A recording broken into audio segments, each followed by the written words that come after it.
प्रचेताओं के पुत्र दक्ष की सृष्टि से तीनों लोक व्याप्त हो गए। दक्ष ने सर्वप्रथम यह सृष्टि अपने संकल्प से उत्पन्न की थी, लेकिन उन्होंने जब देखा कि सृष्टि की वृद्धि नहीं हो रही है, तब उन्होंने हंस गुह्य नामक स्तोत्र से भगवान की स्तुति की। भगवान ने प्रकट होकर दक्ष से कहा, तुम्हारी तपस्या से मैं प्रसन्न हूं। अब तक मानसी सृष्टि होती थी, अब तुम प्रजापति पंचजन की सुंदर कन्या असिकनी से विवाह करो और उसके साथ सहवास करके सृष्टि वृद्धि करो। दक्ष प्रजापति ने भगवान श्री हरि के वरदान से 10,000 पुत्र उत्पन्न किए और उन्हें भी संतान उत्पन्न करने के लिए कहा, किंतु वे सभी 10,000 पुत्र तपस्या के लिए चल दिए। नारद उस मार्ग से निकले। उन्होंने दक्ष पुत्रों से कहा, तुम लोग बड़े मूर्ख हो, यह आत्मा बंधन है, ईश्वर एक है, वह सबका आश्रय है, वही परमात्मा है। दक्ष पुत्रों ने नारद के वचन सुने, उनकी परिक्रमा की और मोक्ष पद प्राप्त करने का निश्चय कर लिया। नारद की यह करतूत दक्ष प्रजापति को झांत हुई तो वे खिन्न हो गए। दक्ष ने पुनः 1,000 पुत्र उत्पन्न किए। वे भी नारायण सरोवर पर जाकर कठोर तप करने लगे। उसी समय देवर्षि नारद आए और इन्हें भी समझाने लगे। प्रजापति के इन पुत्रों ने भी बड़े भाइयों का अनुकरण किया और विरक्त हो गए। दक्ष प्रजापति को जब पुनः पता चला कि मेरे पुत्रों को नारद ही कर्तव्यच्युत कर रहे हैं, तब वे अति क्रोधित हुए। नारद उसी समय वहां आ पहुंचे। उन्हें देखते ही दक्ष ने कहा, अरे नारद, तुमने पाखंड से यह साधु वेश धारण किया है। मेरे भोले भाले पुत्रों को भिक्षुकों का मार्ग दिखाकर तुमने हमारा बड़ा अपकार किया है। अरे, बिना सांसारिक अनुभव के सच्चा वैराग्य प्राप्त नहीं होता। अभी उन्होंने ब्रह्मचर्य से आर्षिरण, यज्ञ से देवरण एवं पुत्रोत्पत्ति से पितृण नहीं उतारा था। स्वयं जो वैराग्य प्राप्त होता है वह दूसरों के बहकावे से नहीं होता। हम अपनी धर्म मर्यादा का पालन करते हैं। तुम हमारी वंश परंपरा का नाश करने पर तुले हो। इसलिए हे मूढ़, मैं तुम्हें शाप देता हूं कि तुम निरंतर लोक लोकांतर में भटकते रहो। कहीं भी तुम्हारे लिए ठहरने की ठौर नहीं होगी। देवर्षि नारद ने बहुत अच्छा कहकर दक्ष के शाप को स्वीकार कर लिया। साधुता इसी का नाम है कि बदला लेने की शक्ति रहने पर भी दूसरे का किया हुआ अपकार भी सह लिया जाए। ब्रह्मा के कहने पर दक्ष ने पुनः 60 पुत्रियों को जन्म दिया। इन्हीं कन्याओं के वंश से त्रिलोक में सृष्टि का विस्तार हुआ। दक्ष ने अपनी सभी पुत्रियों का उत्तम वरों से विवाह कर दिया। इन्हीं दक्ष कन्याओं के गर्भ से देवी देवता, ऋषि मुनि, गंधर्व, रुद्रगण, वनस्पति, पशु, नाग, बिच्छू आदि हुए। दक्ष कन्या आदित्य के गर्भ से धाता, विधाता, वरुण, मित्र, इंद्र तथा वामन आदि 12 पुत्र उत्पन्न हुए। यही 12 आदित्य हैं। एक बार देवराज इंद्र प्रमाद एवं अहंकार से उन्मत्त अपनी सभा में बैठे थे। वहां नृत्य संगीत से वातावरण गूंज रहा था। इंद्राणी शची भी इंद्र के पास बैठी थी। उसी समय देवगुरु बृहस्पति वहां आए। उन्माद से भरे हुए इंद्र ने उनकी घोर उपेक्षा की, उनकी ओर ध्यान भी नहीं दिया। यह देखकर बृहस्पति उलटे पैर वहां से लौट आए। तब देवराज इंद्र को होश आया। वह मन ही मन पछताने लगे। मैंने गुरुदेव की अवहेलना की। सचमुच मेरा यह कर्म अत्यंत निंदनीय है। मैंने बड़ी शठता की। इंद्र ने अपने गुरु को बहुत ढूंढवाया, किंतु वे तो अंतर्धान हो गए थे। उनका कहीं पता नहीं लगा तो इंद्र अशांत हो गए।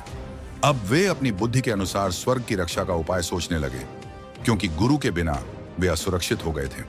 जब असुरों को देवराज इंद्र और गुरु की अनबन का पता चला, तो अपने गुरु शुक्राचार्य के आदेशानुसार उन्होंने देवताओं पर धावा बोल दिया। देवताओं की पराजय होने लगी तो इंद्र ब्रह्मा की शरण में गए।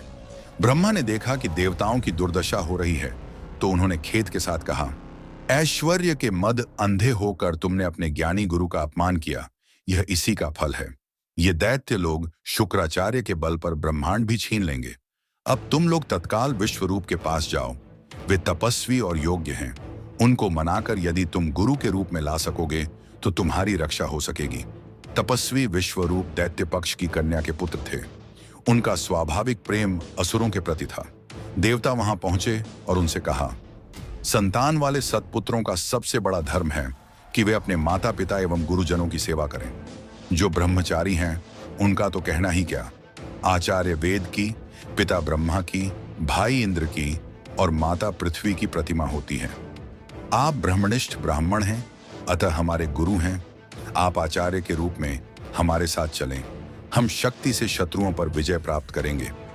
तपस्वी विश्वरूप ने कहा, पुरोहिती का काम ब्रह्मतेज को क्षीण करने वाला है, किंतु आप मेरे पितर हैं, अतः आपकी आज्ञा का पालन करना मेरा धर्म है। उन्होंने देवों का आचार्य पद स्वीकार किया। दैत्य गुरु शुक्राचार्य ने अपने नीति बल से असुरों की संपत्ति सुरक्षित कर ली थी। फिर भी आचार्य विश्वरूप ने वैष्णवी विद्या के प्रभाव से उनसे वह संपत्ति छीनकर देवराज इंद्र को दिला दी। विश्वरूप ने इंद्र को विजय प्राप्ति के लिए नारायण कवच का उपदेश दिया। उसमें सभी देवताओं से अलग अलग स्थानों की तथा शरीर के विभिन्न अवधानों की रक्षा का भार सौंपने की प्रार्थना की गई। विश्वरूप ने कहा, भगवान श्री हरि के विभिन्न स्वरूपों को इस नारायण कवच द्वारा धारण करके संपूर्ण विधि मंत्रों सहित एकाग्र चित्त होकर स्वयं को सुरक्षित कर लो। इस वैष्णवी विद्या को धारण करके इंद्र ने रणभूमि में असुरों को जीत लिया। विश्वरूप के 3 सिर तथा 3 ही मुख थे। एक मुख से वे सोमरस का पान करते थे, दूसरे से मदिरा पान और तीसरे मुख से अन्न भक्षण करते थे। विश्वरूप का जन्म असुर कुल की कन्या एवं आदित्य के पुत्र से हुआ था, अतः वे देवताओं को प्रसन्न रखने के लिए तो मंत्रोच्चार ऊंचे स्वर में करते थे, किंतु गुप्त रूप से यज्ञ भाग असुरों को भी देते रहते थे। इस कपट व्यवहार का इंद्र को पता चला तो उन्होंने विश्वरूप के 3 शीश कटवा दिए। इस ब्रह्म हत्या के पाप को इंद्र ने 4 भागों में बांट दिया। पृथ्वी, जल, वृक्ष एवं स्त्री ने ब्रह्म हत्या के पाप का एक एक भाग स्वीकार किया और उसके बदले में इंद्र से एक एक वरदान प्राप्त किया। पृथ्वी को वरदान में मिला कि जहां कहीं भी गड्ढा होगा वह अपने आप भर जाएगा। ब्रह्म हत्या ऊसर रूप में दिखाई पड़ती है। ब्रह्म हत्या के पाप के एवज में वृक्षों को वरदान मिला कि कोई भी हिस्सा कट जाने पर फिर जम जाएगा। स्त्रियों को वरदान मिला कि वे सर्वदा पुरुष का सहवास प्राप्त कर सकेंगी।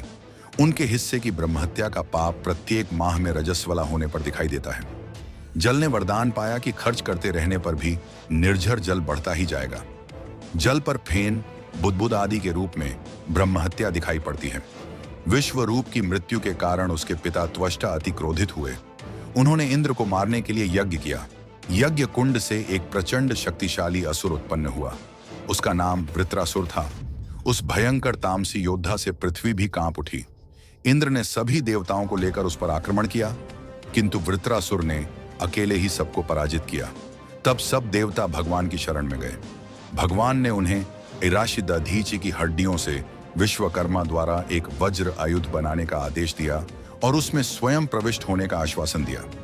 इंद्र सहित सब देवता अश्विनी कुमारों को साथ लेकर दधीचि राशि के आश्रम पर गए और अपने आने का मंतव्य स्पष्ट रूप से उनके सन्मुख रखा। दधीचि राशि आत्मज्ञानी थे। उन्होंने दूसरों की भलाई में काम आने वाले धर्म का महत्व ध्यान में रखकर तथास्तु कहते हुए अपना शरीर त्याग दिया। देवता लोग उनकी हड्डियां ले आए। विश्वकर्मा ने आयुध बनाकर देवराज इंद्र को दे दिया। भगवान श्री हरि ने अपनी शक्ति से उसे परिपूर्ण कर दिया। इंद्र ने वज्र को धारण किया और ऐरावत हाथी पर चढ़कर वृत्रासुर पर टूट पड़े। वृत्रासुर की असुर सेना तहस नहस हो गई। महाबली वृत्रासुर भयानक आकृति वाला भयंकर गर्जना करता हुआ त्रिशूल हाथ में लेकर इंद्र के सन्मुख आ गया। त्रिशूल लेकर वृत्रासुर इंद्र पर टूट पड़ा। इंद्र ने वज्र से उसकी त्रिशूल युक्त भुजाएं काट दी। वृत्रासुर ने इंद्र की ठोड़ी एवं ऐरावत पर ऐसी चोट की कि इंद्र के हाथ से वज्र छूटकर वृत्रासुर के निकट जा गिरा। इंद्र ने लज्जित होकर अपना आयुध नहीं उठाया। सभी भयभीत हो गए। तब वृत्रासुर ने इंद्र से कहा, यह जय पराजय सब कुछ तो परमात्मा के अधीन है। इंद्र ने वज्र को उठा लिया। दोनों महाबली युद्ध करने लगे। इंद्र ने वृत्रासुर की दूसरी भुजा भी काट दी। तब वृत्रासुर ने अपना मुख फाड़कर ऐरावत सहित इंद्र को निगल लिया। इंद्र नारायण कवच के प्रभाव से सुरक्षित बच गए। उन्होंने वज्र की नोक से वृत्रासुर का पेट फाड़ दिया और बाहर निकल आए। वज्र से उन्होंने वृत्रासुर का सिर काट दिया। वृत्रासुर के वध से सभी देवी देवता प्रसन्न हो गए, लेकिन इंद्र के मन में खिन्नता भर गई। उनके मन में विचार आया कि पहले एक ब्रह्म हत्या हुई थी, अब त्वष्टा के इस पुत्र की हत्या से पुनः ब्रह्म हत्या का पाप लगेगा। ऋषि मुनियों ने देवर्षि को विश्वास दिलाया कि वे अश्वमेध यज्ञ कराकर इस ब्रह्म हत्या के पाप से उन्हें मुक्त कराएंगे। वृत्रासुर की मृत्यु हुई तो ब्रह्म हत्या चांडालिनी के रूप में इंद्र के पीछे पीछे दौड़ने लगी। देवराज इंद्र तीनों लोकों में भागते फिरे और कहीं भी उन्हें इससे छुटकारा नहीं मिला। तब वे मानसरोवर में जाकर कमलनाल में छिप गए। इंद्र एक सहस्र वर्ष तक भूखे प्यासे वहीं छिपे रहे।